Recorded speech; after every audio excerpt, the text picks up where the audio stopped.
Et bienvenue à tous sur ma chaîne Cinémagique, et aujourd'hui on se retrouve pour parler d'une bonne vieille comédie sortie en 1997 avec Jim Carrey, menteur de Tom Shadyac.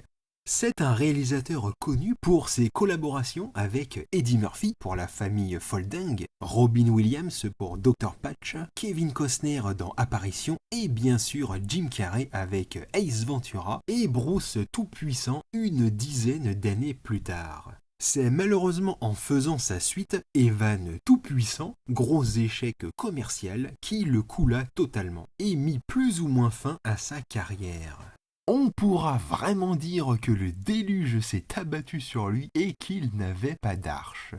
Quand j'étais petit, je rêvais tellement de voir un film réunissant justement ces trois comédiens d'élite, Eddie Murphy, Robin Williams et Jim Carrey, et aller savoir, avec le temps, des réals comme Shadyac auraient peut-être pu le faire, en mode les Expendables de la comédie. Au casting, on retrouve donc Jim Carrey que l'on ne présente plus et qui avait à cette époque déjà atteint le pic de sa carrière en remportant 4 fois d'affilée un MTV Movie Award de la meilleure performance comique, dont Menteur. La plupart des gens l'ayant connu pour Ace Ventura, The Mask et Dumb Dumber, 3 films produits la même année qui le propulsa au rang de star incontournable des années 90. Pourtant, ces 3 derniers films, Batman Forever, la suite d'Ace Ventura et Disjoncté de Ben Stiller, bien que de gros succès auprès du public, ne parviennent pas à séduire la critique. Et c'est en quelque sorte grâce à cette nouvelle collaboration avec Tom Shadyac, comme un retour au départ, qu'il parviendra, à moindre mesure quand même, à convaincre à la fois la critique et le public. À noter que Robin Williams aurait très bien pu jouer ce rôle dont il déclina la proposition, mais retrouvera le réal un an après pour Dr. Patch. Quant à Jim Carrey, engagé sur ce projet, on sait qu'il dut refuser le rôle du méchant Dr. Evil proposé par Mike Myers dans Austin Powers, rôle finalement qu'il incarnera lui-même. À ses côtés, le jeune Justin Cooper, pour son premier rôle au cinéma dans le rôle de Max, très naturel et talentueux, mais qui n'aura pourtant pas de carrière. Outre de micros-apparitions dans une poignée de séries télé et seulement 3 films entre 97 et 98. Dans le rôle d'Audrey, Maura Tierney, qui sera connue pour son rôle récurrent dans la série Urgence, et qui avait déjà joué à cette époque aux côtés de Rosanna Arquette, David Bowie, William Dafoe, Mickey Rourke, Samuel L. Jackson, Sam Rockwell, Faye Dunaway, Steven Weber, et avec Richard Gere, Edward Norton et Laura Linney dans Peur Primale. On la retrouvera par la suite dans Primary Colors aux côtés de Travolta et d'Emma Thompson, également dans Instinct avec Anthony Hopkins, Un vent de folie, Insomnia aux côtés de Robin Williams et Pacino, et plus récemment dans The Report aux côtés d'Adam Driver et My Beautiful Boy avec Steve Carell et Timothée Chalamet.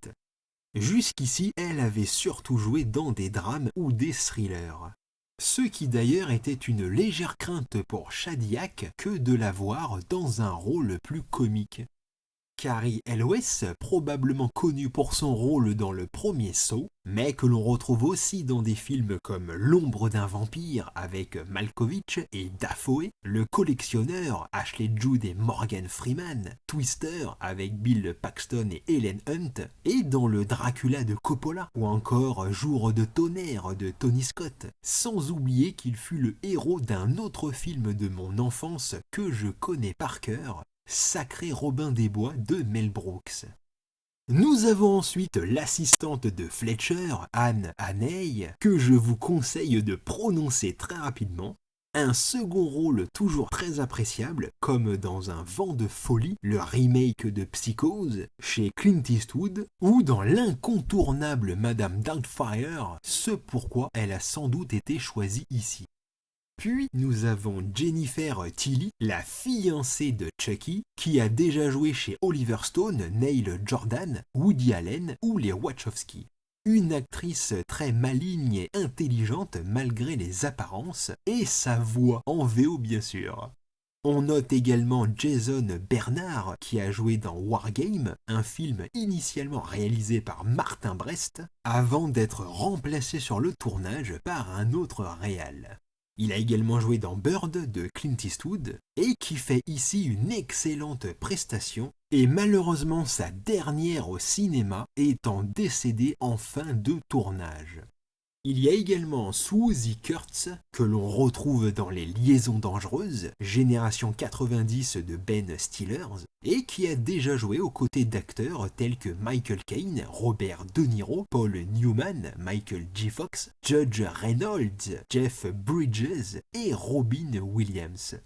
Puis nous avons Alan, l'acteur Mitch Ryan qui a déjà joué dans pas mal de westerns à l'époque, aux côtés de Clint Eastwood, Charlton Heston, Henry Fonda, Gene Hackman, Jeanne Moreau et est également au casting de L'Arme Fatale. Le film raconte donc l'histoire de Fletcher Reed, un avocat sans scrupules et père de famille divorcée qui ne peut s'empêcher de mentir continuellement. Son fils va alors faire le vœu que pour une journée, son père ne puisse plus mentir. Le titre est parfaitement bien traduit, et pourtant en anglais, il y a un double sens avec la proximité du mot liar, le mensonge, et lawyer, l'avocat.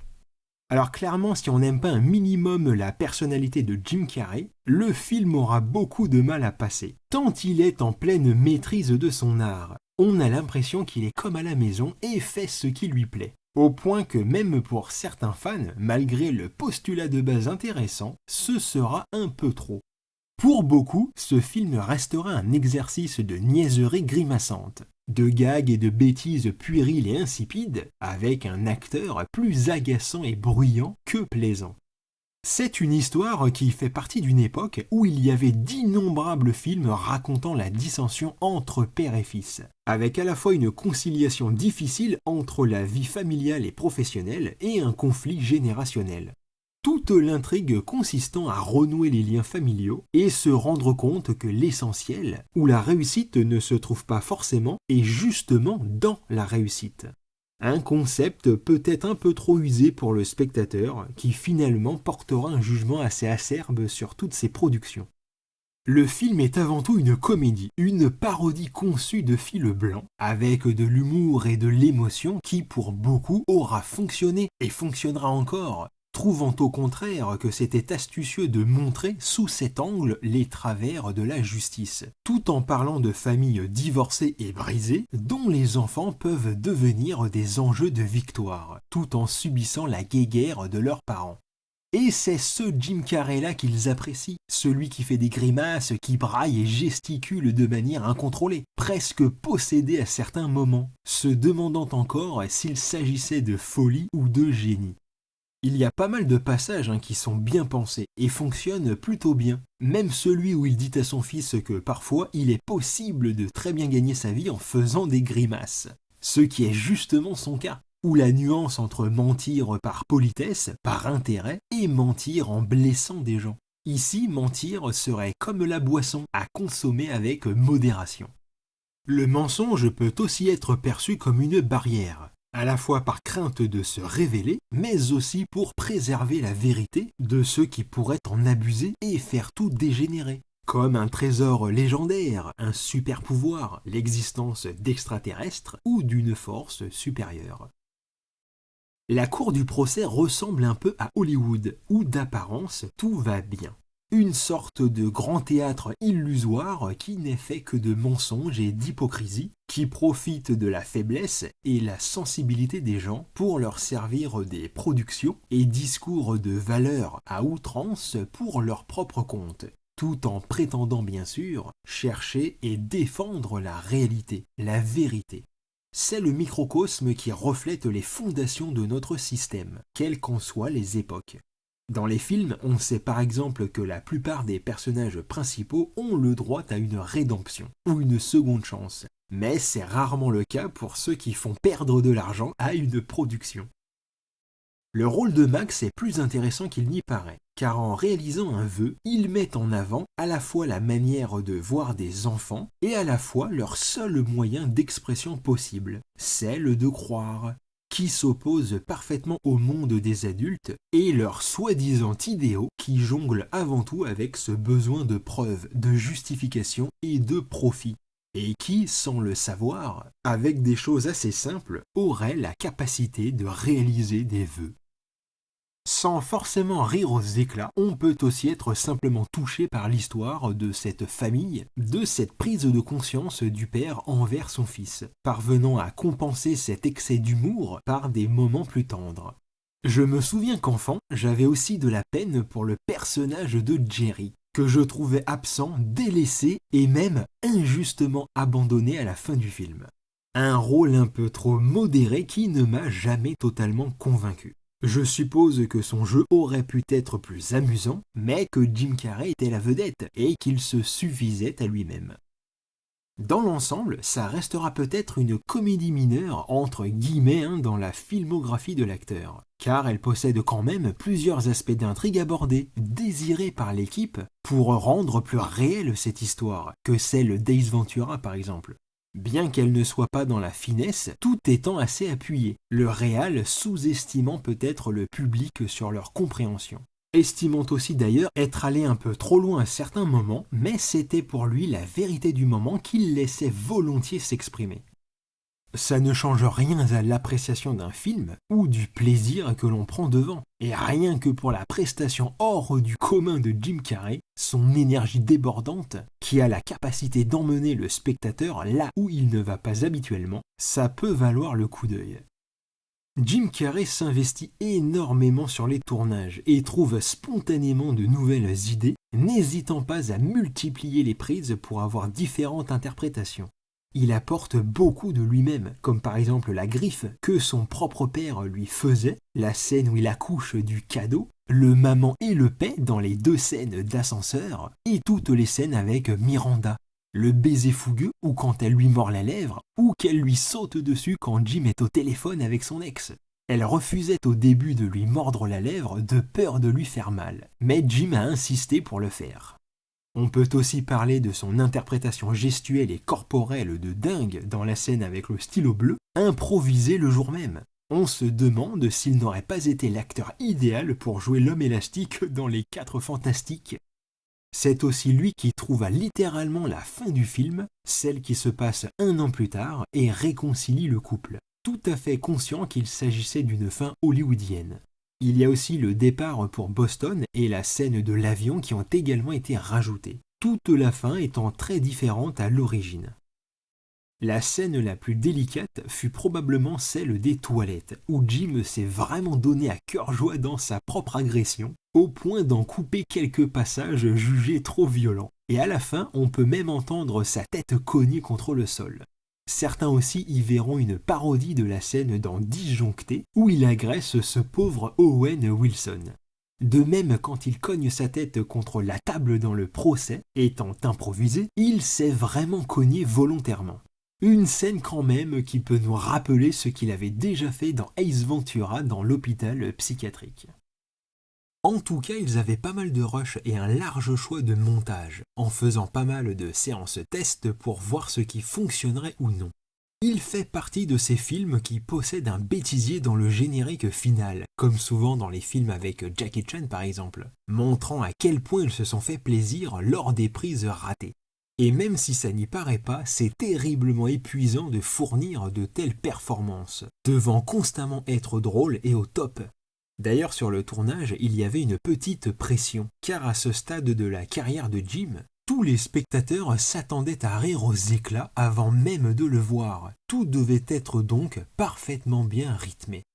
On peut aussi noter que c'est suite à ce film-là qu'il prendra un virage net dans sa carrière, en enchaînant des films comme le Truman Show, Man of the Moon, The Majestic et d'autres plus dramatiques.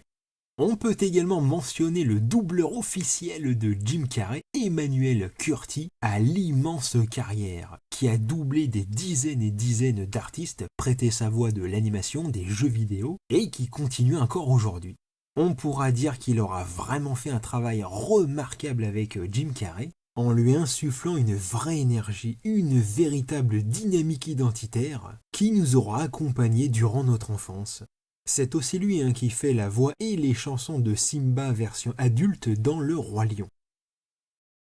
Je finirai sur la musique de John Debney, qui a composé pour tout un tas de genres comme Hocus Pocus, souviens-toi l'été dernier, Bruce Tout-Puissant, Apparition, les films de Shadiak, ou quelques animations comme Chicken Little ou encore Cusco. Il a également fait quelques thèmes musicaux dans les parcs d'attractions de Disney.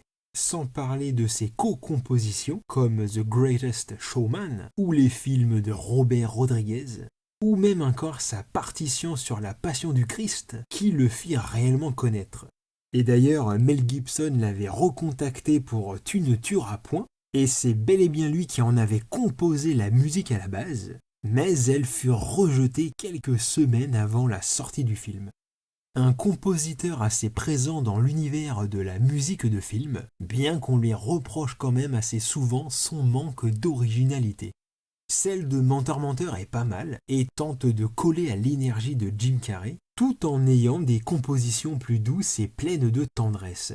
Bien que c'est en réalité James Newton Howard qui a composé le thème principal du film et qui, à cause d'un problème d'emploi du temps, dut confier la suite à John Debney qui aura su développer et intégrer ce thème tout au long de sa partition.